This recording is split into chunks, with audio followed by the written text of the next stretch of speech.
Today we're going to be going over traits, genetics, which are genes, and Punnett squares. There is a lot of information in this presentation. Please make sure that you get all the information down that you need. If you need to rewatch it, please rewatch it and go back through it. We're going to watch a small video about what are traits to begin with. We are all unique. Each of us has a combination of characteristics, or traits, that is different from anyone else's. Some traits are easy to see, like eye color, height, and freckles. Others are less visible, like asthma, musical talent, and disease risk. Some traits are inherited, and some are shaped by the environment. Eye color and nose shape are inherited traits. They are controlled by genes, which we inherit from our parents. The language we speak and the music we like are shaped by the environment, which includes our culture, our experiences, and our physical surroundings. Most traits are influenced by both genes and the environment. For example, tall parents tend to have tall children, but height is also influenced by nutrition. And while diabetes tends to run in families, it can be controlled by diet and exercise. Even when someone is born with a body type suited for dancing or playing basketball, it takes training and practice to learn these skills. Together, our genes and our experiences make us who we are.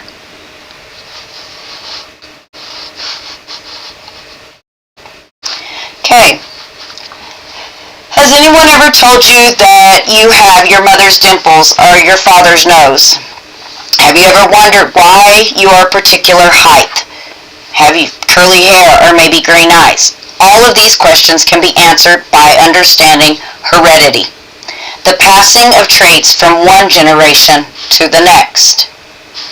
Gregor Mendel is known as the father of genetics. He was born in 1822 in Austria. He became a monk and worked in the monastery gardens. If you're not sure what this is, it's very similar to like the priest or the nuns, the male version of the nuns, okay? He became fascinated with the pea plants that grew there. So he started to study them and observe traits with them. Mendel's experiment with the peas were able to show that genes are discrete units that keep their separate identities when passed from generation to generation. Mendel used peas because they were easy to grow and had many traits that were easily distinguishable, such as color, shape, and height. Mendel observed traits in his pea plants, 7 to be exact. These traits are distinguishing characteristics that are inherited, such as eye color, leaf shape, tail length, widow's peak. And scientists knew that the traits were inheritable, meaning they're passed from one generation to the next, but they didn't know how. That is until Mendel. Don't forget that traits are created by the amino acids coded from mRNA and bonded by a polypeptide. So each of those little mRNAs, those little codons, when we take those letters and we code them for an amino acid, that amino acid sequence bonded together by a polypeptide equals a protein. That protein may equal a trait. So pea plants and genetics. Just a little information on pea plants and how they helped with genetics. What's in the name? With Cotton Patch's $9.99 Texas value meals, everything. A warm Texas.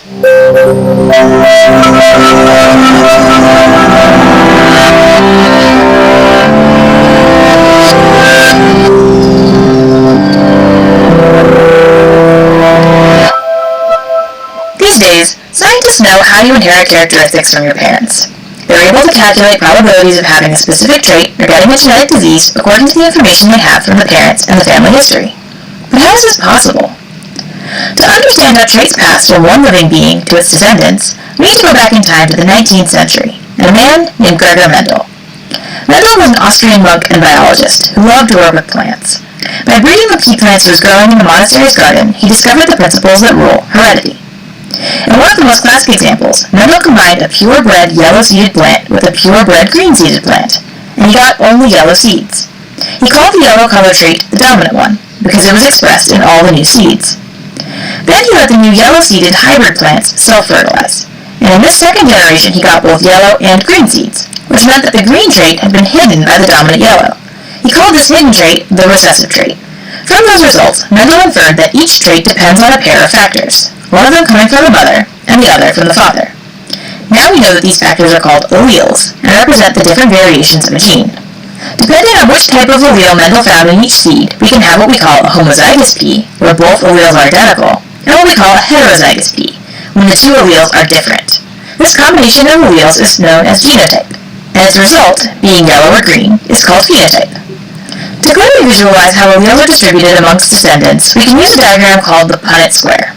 You just place the different alleles on both axes, and then you figure out the possible combinations. Let's look at Mendel's P's, for example. Let's write the dominant yellow allele as an uppercase Y, and the recessive green allele as a lowercase y.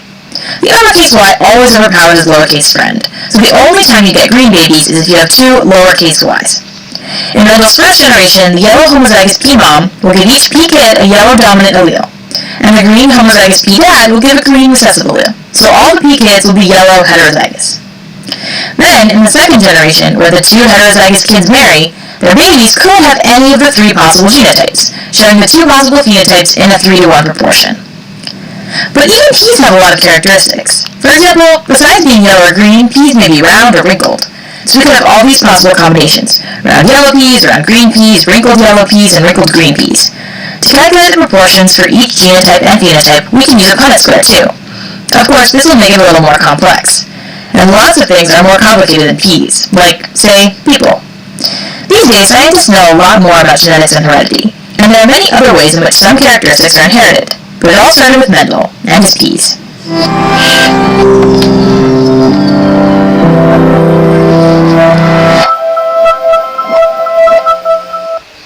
Okay, so that was a good introduction to heading into genetics and Punnett squares. Gives you a little idea of what's ahead here. In genetics, we refer to the mating of two species or varieties as a cross or a hybrid. In genetics, a purebred is bred from parents of the same breed or variety.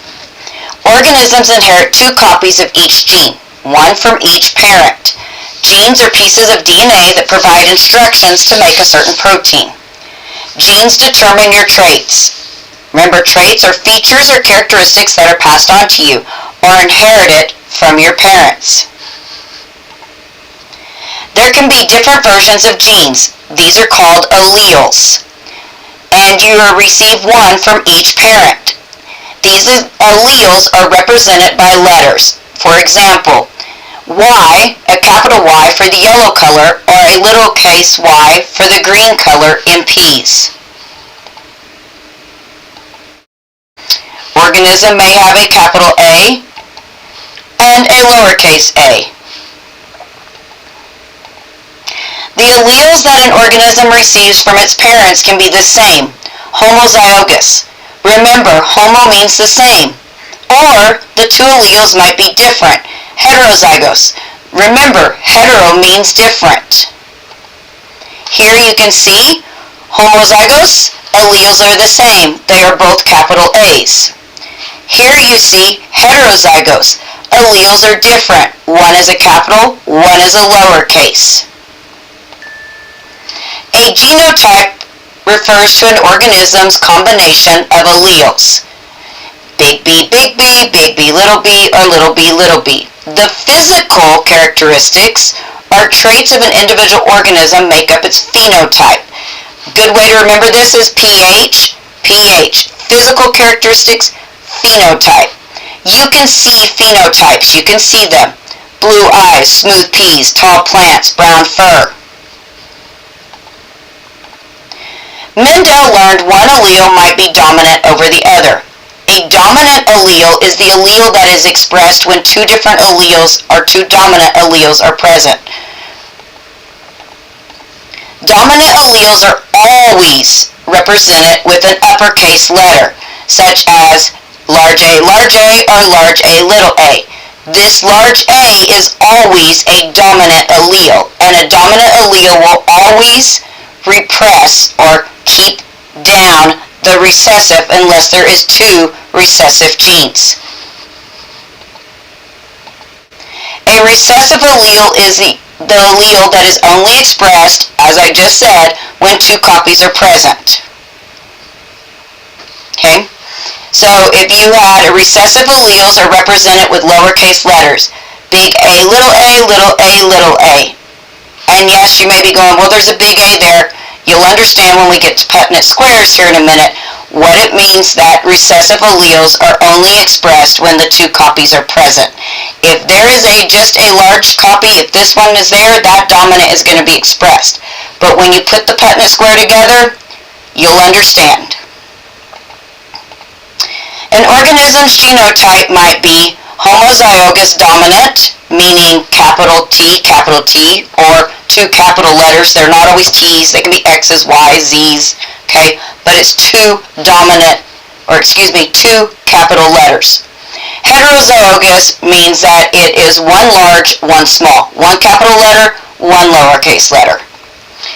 Homozygous recessive is two little letters, two lowercase letters. Very important that you understand these because you should have them on your notes. It will definitely help you. That is why there is a star here, because it is very important that you understand. Homozygous dominant is two big letters. Heterozygous is one big, one small. Homozygous recessive is two little letters. A Punnett square is used to show possible offspring of a genetic cross. A monohybrid, right here, this is a monohybrid, crosses one trait. It only has 4 boxes. A dihybrid crosses 2 traits and will contain 16 boxes. We are only going to work with monohybrids at this time.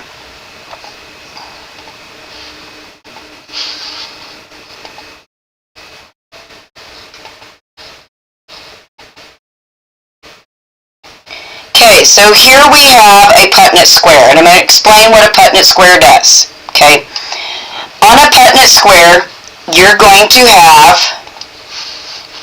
mom,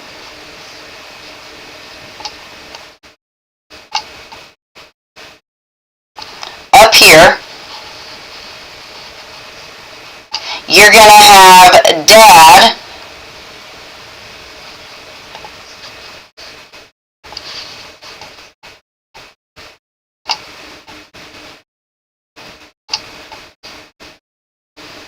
over here, and then you are going to have the outcome, so the offspring will be shown in the square.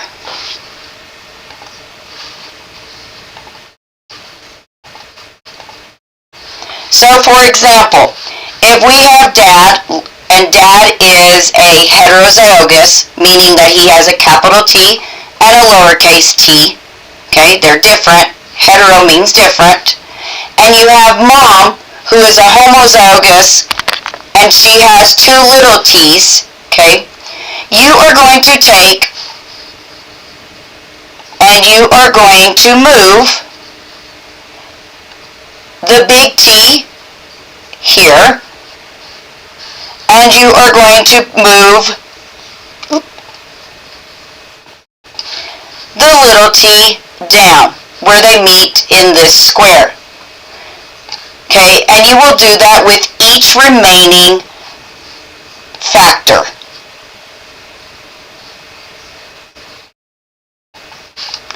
So here you would scoot this one over to here and this one down to here. Then you're going to move the little t to here and the little t to here to where they meet. Once again, little t here, little t here. Okay, so this is giving us our possible offspring genotype. So looking at this, you would have a dominant here, a dominant here. This would be a recessive because there's 2 recessives, there's 2 little t's. The only way a recessive will dominate is if they are 2 together. if there is just one large T, it's always going to overpower that little t.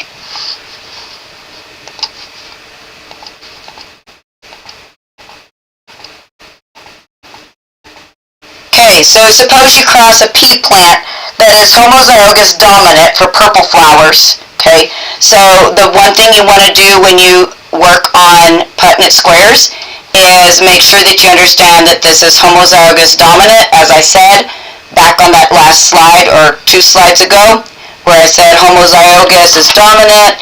That means it's like big T, big T. Heterozygous is going to be big T, little t. And then you have your homozygous recessive, which is little t, little t. So knowing that homozygous dominant equals purple. And then you're going to look at homozygous recessive is going to be white. So as we go through this, we would set it up. Here is our homozygous dominant, big, big. Our homozygous recessive, small, small. So this would be your purple, this would be your white. So when we put the combinations together, big F, little f, big F, little f, big F, little f, and big F, little f, what percent of the offspring will have purple flowers? Well, purple is going to be a homozygous dominant, meaning that if this is purple up here, each of these have a large F, meaning that 100% are going to be purple. Because remember, recessive is only going to show up if there's 2 small F's. So white flowers are going to be 0. Let's look at a heterozygous. So here we have a big F, little f, big F, little f. Okay, so when we bring this in, they're going to, just like we've done, you bring down the big F, bring over the big F. Bring over the big F, bring down the little f. Bring down the big F, bring over the little f. Bring over the little f, bring over the little f. Okay, so we have a purple because purple is dominant. From our last screen, we know purple is, the F is dominant, the big F is dominant. Purple, purple, white. So, if we cross the 2 purple flowered pea plants that are both heterozygous, okay, then we are going to have what percentage of the offspring will have white flowers? Well, if that's, think about $1, and $1 is made up of quarters. Each quarter is 25%. Or 25, so 25, 50, 75, 100. So how many percentage would have white flowers? You would have 25% being white. What is the phenotypic ratio? Pheno meaning physical. What are we going to see? Well, how many purples are we going to have? We're going to have 3, and how many whites are we going to have? So we're going to have a 3-to-1, purple to white. What is genotypic ratio? So here we are looking at the genes, okay? We're looking, once again, not at our physical, but at our genotype. So here we have 1, that is FF. Okay, let me get my pen here. Okay, so this one right here would be this one right here. We have 1 FF. We have, change colors. 2 big F, little f. Big F, little f. So that matches this genotype right here. Then we have 1 little f, or white. This would be little f, okay? So when you're looking at phenotype ratio, we'd have 3 types of purple, or 3 flowers of purple, 3 plants with purple flowers. So it'd be a 3-to-1 ratio. When we look at our genotype ratio, genotype we're looking at just our letters. So FF, big F, heterozygous, homozygous dominant, heterozygous, and homozygous recessive. If you are not understanding, please make sure that you rewatch or get with me, okay? go through another one, see if you can still get this. We're going to look at a heterozygous, homozygous. Suppose we cross a pea plant that is heterozygous for purple flowers, so big F, little f, with a pea plant that is homozygous recessive for white flowers, little f, little f. What percentage of the offspring will have white? What is our phenotypic ratio? So, what we would do here is, and I know it's going to put it in nice pretty letters, but I'm going to try it here. What you would have is you would have a big F and a little f. You would then have a little f and a little f. Okay, this one is white, this one is purple. We bring our big letter down, bring our little f across, then we do our little f and little f. Here we have our little f and our little f. Oop, I messed up. Sorry, that's my fault. Big eraser.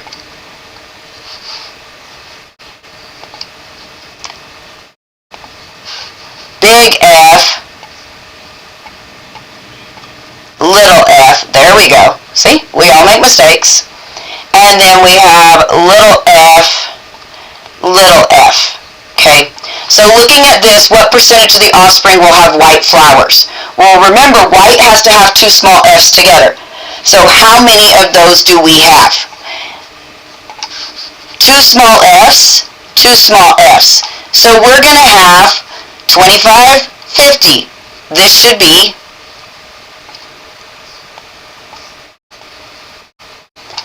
50%. What is our phenotypic ratio? Okay, pheno is looking at our physical trait. What can we see? Well, we know this one's going to be purple, and this one's going to be purple, this one's going to be white, and this one's going to be white. So you have a